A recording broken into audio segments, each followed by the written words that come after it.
You're listening to the Living Inside Our podcast, and I'm your host, Tokes Arutere. This is episode 13.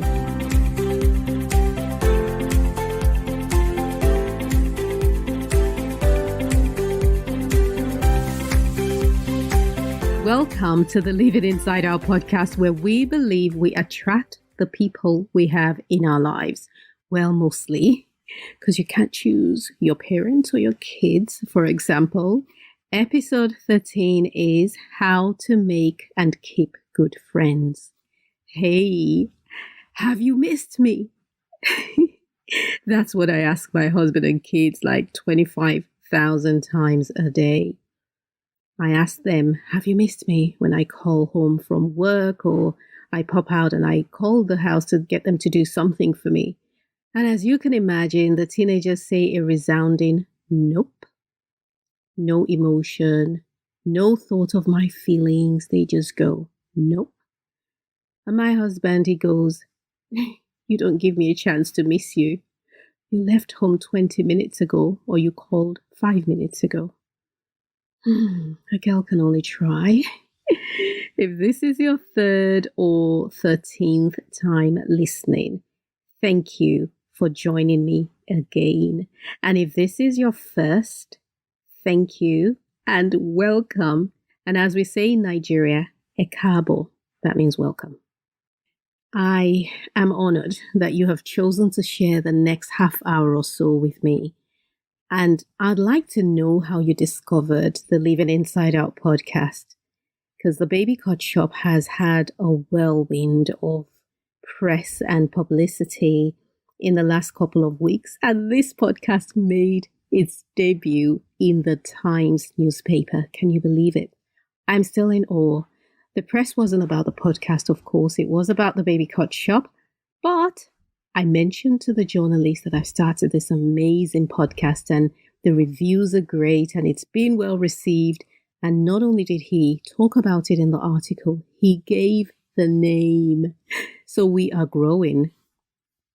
Narcissism, that's not today's topic, but I've had that word heavy on my mind in the last couple of days because you see, I watched Jada Pinkett Smith's Red Table Talk, where she had a psychologist as a guest. Dr Ramani Durvasula shared the traits of a narcissist. And in the spirit of becoming a better friend to my friends, I found myself hoping and praying that I'm not actually a narcissist. So many of us think of someone who is self-absorbed and, they make everything about them. And while I don't think I do that about me, I have to confess that I checked a box or two for me while watching the program. But in the end, I concluded that I just need to stay on that path to becoming a better, less self-absorbed person generally. And if I can do that, then I can become a better friend to my friends and a better daughter to my parents as well. I truly believe we were created for 2 reasons. Actually, one reason: we were created to fulfill a specific purpose on earth. But our purpose has to tick 2 boxes to qualify as a purpose. 1, it must bring glory to God, and 2, it must help others. And in the process of living out your purpose, which can be a painful process, it's just life, you get transformed into the person that's worthy of carrying that purpose, whatever it is. I also believe that you carry everything that is needed for you to be able to live out your purpose on earth. My favorite example of a person who lives his purpose, or should I say, my example of the concept of purpose is found in a man called Nick Vujicic. He heads the organization or the ministry called Life Without Limbs. And you may know him. He was born with no arms or legs. Yet daily he fulfills his purpose of breaking barriers and crossing boundaries to lead people to the love of Christ that he has experienced. This man is a motivational speaker who reaches countries in a way that many with all their limbs intact don't. Now, it's not to highlight the size of his reach by any means, because I don't believe in measuring success using arbitrary physical means like numbers and cash and all of that stuff. But we cannot deny the fact that what many will call impossible, he has managed to do so well.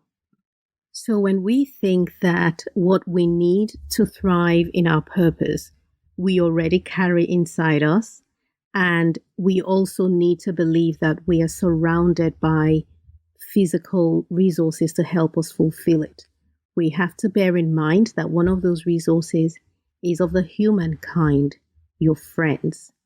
In the previous topic of toxic friendships, we looked at examples of how the wrong person in your life can sabotage your growth. For example, in the same vein, the right people can help you in phenomenal ways.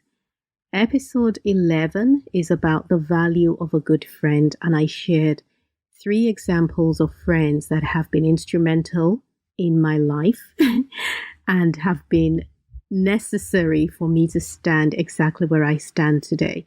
They've all played different roles. They've all been in my life at different times or entered my life at different times or periods, but they are all instrumental in making me who I am today. And there are more. It's not just the 3, but I shared 4 actually, not 3. So how can we attract the right people into our lives? And before I answer that question, which by the way, I've had people ask me quite a few times, let's look at the reason you must have good friends. First of all, your environment feeds your mind. You cannot underestimate the rate of absorption by our sponge-like minds. The mind takes in information you're not even aware is present. And if you're serious about personal growth and mindset changes, you are going to have to curate your environment. Know who is saying what and when they are most likely to say it. I recall years ago during the recession, one of the several ones, because according to the news, we're always in a recession. I mean, think about it. They tell you when it starts. They tell you how bad it is and how it's getting worse. But they never say, breaking news, the recession has ended. So I was navigating a business and trying to stay positive in the process of this whole financial downturn when the phone rang. Ring, ring. It's me. Someone called me, someone in my life. And so, Talks, you came to mind because I wanted to know how business was doing. My response was, well, every day we try harder, something positive. You know, you have to say something positive, but you don't want to take it too high because, you know, now you're starting to sound pretentious. So you want to bring it down a notch. You don't want to be too upbeat. So I kind of said my medium, we're trying to show that life isn't perfect. I'm not giving up, and I'm trying hard not to let the water outside get inside my boat. And I carried on, we're coming to the tail end of the recession anyway, so our only option is to go up from here. Oh my goodness, haven't you heard? Tokes, it's about to get worse. Well, me replying her, even if it does, I don't think my industry will be so badly affected. Ah, Tokes. In fact, they have said that specifically your market, that's the one that will be hurt the most. I started sweating, people. She was gaining ground. And I tried as hard to stay strong, but continued. Well, even if that's the case, one day it'll end. Yes, of course it will end, Tokes, but the question is, how will you survive? Will you even survive? Do you think your business will survive? Do you have a plan B? What will you do if it folds? She won. I didn't have a plan B, but I managed to disentangle myself from the phone. So the next time there was a crisis and she called, I sent her to my voicemail. I'd typically do this when I'm in a vulnerable place and I'm trying to stay grounded. Because people, you have to know what conversations to hold with whom and when. The flip side of it is true as well, of course. And if you have friends that constantly remind you of your abilities, the ones that you cannot see, then you're in good company. Because while I believe we should make decisions and draw conclusions from our insides, sometimes we reach out for emotions to affirm us. And if I'm not feeling capable, I might not attempt the task that I'm staring at. But you need friends who can see your brilliance and tell you about it when you're in the dark. That person doesn't have to be a friend. It could be a mentor or a coach or your spouse or even a co-worker. Another reason you need good friends is that they can point out obstacles on your path before you see them. They can be that extra pair of eyes for you. I remember learning in biology in school about the reason why the birds have got their eyes positioned on either side of them. And even rabbits, we've got rabbits at home and they've got their eyes on either side, whereas cats and dogs have their eyes in front of them. And it has to do with increasing their scope of visibility. And so with a cat or a dog, they can only see what's in front of you, but needless to say, they have other parts of their senses that are more heightened and they can kind of feel you before you even get there, or maybe it's their sense of smell. A bird, on the other hand, needs excellent visibility because they're flying. Rabbits need excellent visibilities because they're prey animals. They don't prey on any animals at all, but they're preyed heavily on. And so their speed and their eyes are needed to help them to detect a villain, detect a hunter before it gets to them. I have stories of when friends warned me about a danger I couldn't see. Back in secondary school, my friend Ifeanyi once whispered an examination tip to me. It was math exams, and our teacher famously made all the correct answers except one, C. It was multiple choice with options A to E. And of course, if you found while you were answering the paper that your answers rather were all C, you'd be thrown off at the ridiculosity of it. And so my friend walked past me to get a pen or something or maybe some extra paper from the front of the class. And as she walked past me, she whispered to me and to each of her friends, our friends who were in a group, and she goes, "Numbers 1 to 7 is C."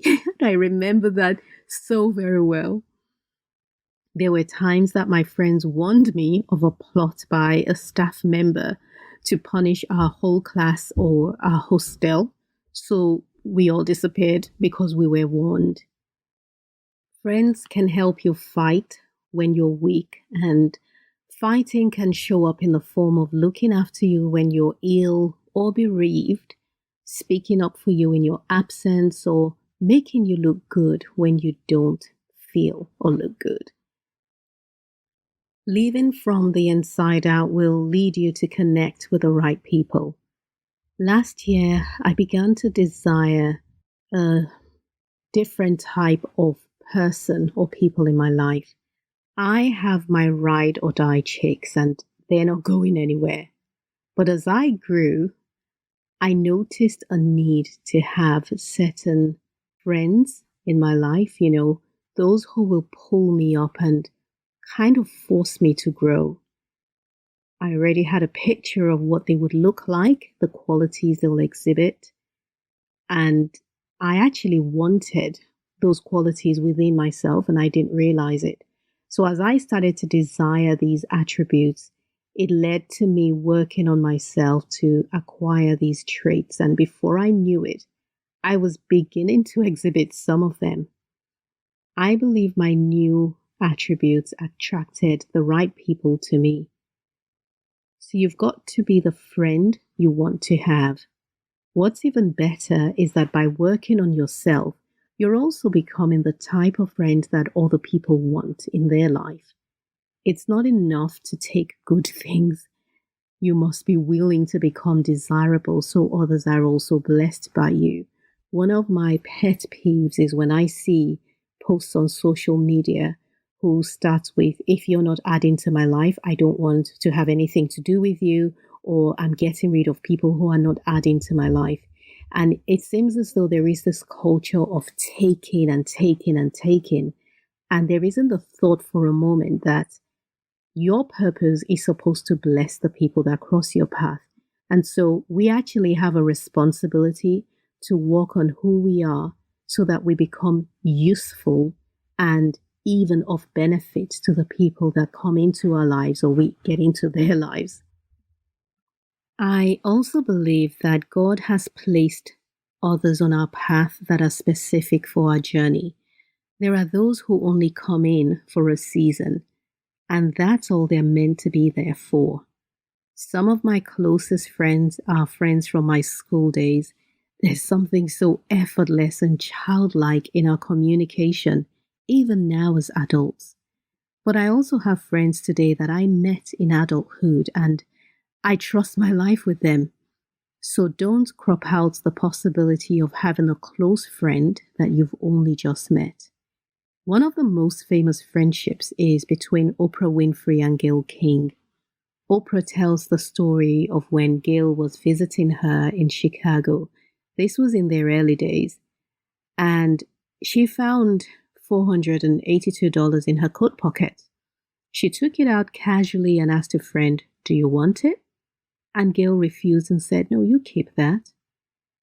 10 years later, Gayle recounted the story and said she could think of a million things she would have done with that money. She could have paid her utility bills, she would have bought groceries, she would have filled her tank with petrol, but she didn't want to ask and she didn't want to take, so Oprah wouldn't think she wanted her money. That is called self-respect. To attract the right friend, you have to exhibit the qualities you want to see in your friends. I used to know someone who borrowed money often, and when it came time to pay back, she'd brag about how much she owed others, and those others were corporations even, and were not bothering her. So why were ordinary people asking for their money back? That is a lack of self-respect and an undesirable quality. You know what it's like when you meet someone for the first time, and by the end of the evening, let's say you meet at a party or you've gone out for a meal with your friend and her friends, you pick out someone and you decide, I never want to be friends with him or her, or I definitely would like to know this person better. We are constantly being watched in the same way we watch others. And while one evening isn't enough to decide to be besties, a lot can be revealed about a person through conversation in a short hour or two. In his best-selling book, How to Win Friends and Influence People, one of Dale Carnegie's tips is to respect people. Even if you don't agree with their opinion, you don't have to be rude or forceful about it. People are turned off when you try to be a know-it-all or when you denounce their views and describe it as wrong. There is such a thing as agreeing to disagree, and this doesn't mean that you don't have an opinion. Rather, what it means is that we can have our opinion, but let's not enforce it on others. The more time you spend working on your inside, the more qualities you'll discover that you either want to lose or keep. I found out only recently that I don't have the patience for people who want to keep me in the past. I hadn't spoken to this friend of mine for about 3-4 years and called to see how he was. During the conversation, he lectured me on changes I needed to make in my life and how I needed to step up in some areas, and I'm pretty sure he meant well. but he was speaking to a version of Tokes that no longer existed. I was taken aback that my friend did not know me, and I felt a little disrespected by his comments. To be fair, he didn't do or say anything he wouldn't normally have said. It's just that in the 3 years since we last connected, I had grown some. To me, it felt like he didn't recognize my growth and was fixated on my weaknesses. Yes, I know that may not have been the case, but further conversation would have annoyed me, so I hung up. I want to be with people who are passionate about growing and recognize growth when they see it. And he didn't. This is a new one because I bet the same conversation wouldn't have gone left so quickly if it had happened a couple of years ago. So this tells us that change can affect friendships. It is important that you recognize the changes you're going through so you don't drive good friends away. And you must also recognize and respect and expect your friends' growth so they don't walk away from you either. Plus, you'll be able to attract the right people into your lives. I believe people will receive you in the way you present yourself to them. If you have insecurity issues and you're looking for someone to validate your worth, you'll attract a predator, one who preys on your vulnerability and lack of self-worth. So don't look for a friend to fill a void in your life or to make up for the areas that you feel weak in. Because sometimes we feel that we're weak in an area, but we're actually not.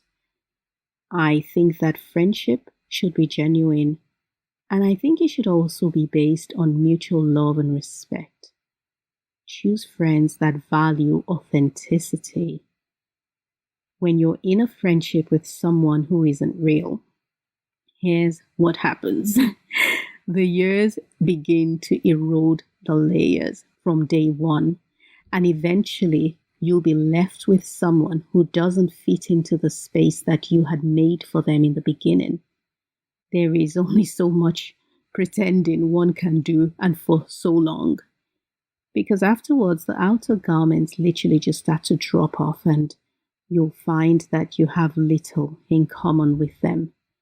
This means that you should also practice authentic living. And I define authenticity as the stripping away of embellishments or coverings so that the real you shows up each time. Your real self will recognize and become friends with their real self. There'll be no weaving and diving. There'll be no ducking. There will be no wondering what version of yourself to present each time you meet. I don't think friends need to have the same interests or be similar in the way that they think. I see those as, well, I guess not too superficial, but I see them as fairly superficial traits which don't necessarily form the foundation of who we are. Where we need to be more aware, now that lies in the values that we hold. So what values form the foundation of your life? You've got to know your own values. And there is no such thing as, I have no values, because we all do. We may just have not defined it yet. What are those make or break attributes that you will never compromise on? This does not mean that you should only have friends that share the same values as you, but for you to know what to look for in a new friend, you must know who you are and also what's important to you. The more we explore, the more we discover that to have good friends, one must know oneself and live from the inside out. Here's my assignment for you this week. Take a values test. I've left a link in the show notes. I want to take a minute to read and say thank you to some of the reviews that have come in since the last set of reviews that I read. This one is from, where should we go? Decent Pod. Excellent podcast. Thanks, Tokes, for this lovely podcast. Lots of life lessons here. Looking forward to more episodes. Keep up the good work. Thank you, Decent Pod. And another one is from Scaly Tomato. That's a friend of mine. Beautiful podcast. Amazing. Doesn't do Tokes' podcast justice. Authenticity personified. Love it. Thank you. And here's another one from Des Jazz. This has literally just come in. Timeless Truth Talks. Thank you, Des Jazz. I'm going to do one more because this mentions the word authenticity. It says from Akinyemi. Authentic indeed. Thanks, Talks, for birthing this. I thoroughly enjoyed myself. Yes, authentic living is a daily struggle and we must work at it.